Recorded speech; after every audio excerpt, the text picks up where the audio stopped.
Good morning student. My name is Ramandeep Kaur. ये lecture है आपका human values de addiction and traffic rule का। आज हम अपने इस लेक्चर में जो आपका नेक्स्ट टॉपिक है case study on management model उसके बारे में पढ़ेंगे। ठीक है, पिछले लेक्चर में हमने होलिस्टिक टेक्नोलॉजी के ऊपर जो केस स्टडीज़ थी BMW की वो की थी। आज हम नेक्स्ट जो केस स्टडी है वो मैनेजमेंट मॉडल के ऊपर करेंगे। ठीक है, तो इंडिया की वेल नॉन इस्टेब्लिशमेंट से जो एक है श्री महिला गरिया उद्योग लिज्जत पापड़, जो एक फीमेल्स जो हैं वो रन करती हैं इसको। ठीक है, प्रोड्यूस करती हैं डिफरेंट प्रोडक्ट लाइक मसाला है ना, पापड़, गेहूं का आटा, डिटर्जेंट पाउडर, SAS है ना, लिक्विड डिटर्जेंट केक, ये सारे वो प्रोड्यूस करती हैं। फीमेल्स हैं जो ये कंपनी को रन करती हैं, श्री महिला गिरा उद्योग लिज्जत पापड़।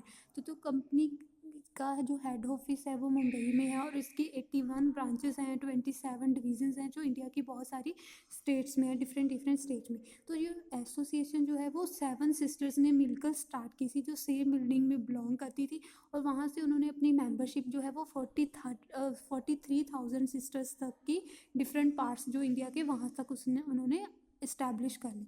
तो ये उनका हार्ड वर्क था सिस्टर का, जो उनको अपनी कंपनी में बहुत सारी अचीवमेंट करने के लिए उनको मौका मिला। तो ये जो सिस्टर मेंबर्स थी उन्होंने बहुत सारी एडवर्टीजमेंट्स दी। ठीक है जी, but having consistent faith in the women's potential. ठीक है, इंसिस्ट किया कि बहुत सारी एडवर्टाइजमेंट हमने देनी, उनको एक वुमेन पोटेंशियल में बिलीव था। ठीक है, तो जो श्री महिला गृह उद्योग लिज्जत पापड़ थे वो एक अमलगामेशन थी 3 डिफरेंट कंसेप्ट की, जो थे concept of business, concept of family and concept of devotion. उन्होंने बिजनेस, फैमिली एंड डिवोशन का 3 कंसेप्ट जो है दिए थे। तो जो हर एक यूनिट था ऑर्गेनाइजेशन का वो सारे ही इन तीनों कंसेप्ट को प्रॉपरली फॉलो करता था। इस अमलगामेशन की वजह से ही स्पेशल लिज्जत फिलॉसफी की जो फॉर्मुलेशन हुई। तो ये जब बहुत ही फर्स्टली स्टेज पर थी, स्टार्टिंग की स्टेज थी, जब ऑर्गेनाइजेशन ने अपना ट्रेड कंसेप्ट जो है वो इम्प्लीमेंट किया। ये dealings are based on practical and logical. जो भी उनके बीच की डीलिंग्स होती थी वो प्रैक्टिकल एंड लॉजिकल होती थी।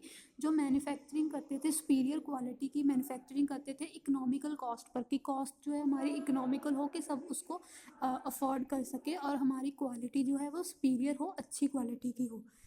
ठीक है जी, ये ऑर्गेनाइजेशन किसी से भी कोई भी इन्होंने डोनेशन नहीं ली, कोई चैरिटी ग्रांट किसी से कोई नहीं ली, बल्कि ये सिस्टर्स जो थी वो आपस में कोलैबोरेट करके इकट्ठा करके अपना कंट्रीब्यूशन जितना उनकी एबिलिटी थी उतना सोसाइटी को वो कंट्रीब्यूशन देती थी एज अ चैरिटी। ठीक है, इस कंसेप्ट के साथ साथ जो ऑर्गेनाइजेशन और सिस्टर मेंबर्स थी जो उन्होंने एक कंसेप्ट शुरू किया है ना, लव का, केयर का एंड फेथ का, कि हम अपने रिलेशनशिप्स में लव लेकर आएंगे, केयर एंड फेथ रखेंगे एक दूसरे पर।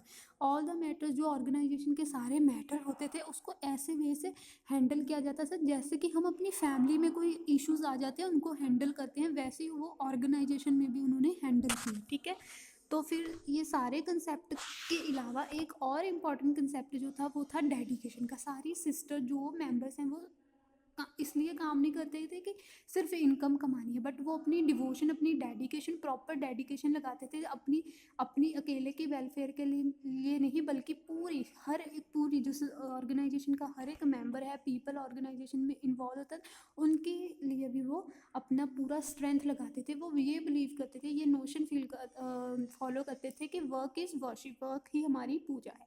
ठीक है जी, हम काम की पूजा करते हैं। ठीक है, तो ऑर्गेनाइजेशन ने सारे invite all those with open arms who believe in their fundamental ideas। ठीक है, ऑर्गेनाइजेशन उन बंदों को, उन पर्सन्स को इनवाइट करती थी जो फंडामेंटल आइडियाज़ में बिलीव करते थे। तो जो फैक्टर्स विद जो हेल्प करते थे इस सक्सेस को वो क्या थे कि मेंबर्स का फेथ था कोलैबोरेटिव वैल्यूज़ में, इकट्ठी वैल्यूज़ में शेयर करते थे, वो पोजेशंस को शेयर करते थे। एक इम्प्लीमेंटेशन उन्होंने की प्रिंसिपल की equal distribution of profit among all members of, तो सारे जो मेंबर्स हैं उनके बीच में इक्वल डिस्ट्रीब्यूशन करना है, जो उनका मेन फोकस था वो क्वालिटी अश्योरेंस पर था, ग्रेट यूज़, मॉरल वैल्यू का वो ग्रेट यूज़ करते थे, फेयर प्राइसिंग होती थी, कंसिस्टेंसी होती थी एंड शेयर डिसीजन मेकिंग। जो डिसीजन मेकिंग है वो एक दूसरे के साथ मिलकर करते थे, एक नहीं, ऐसे नहीं था कि कोई एक बंदा कर लेता था, ठीक है।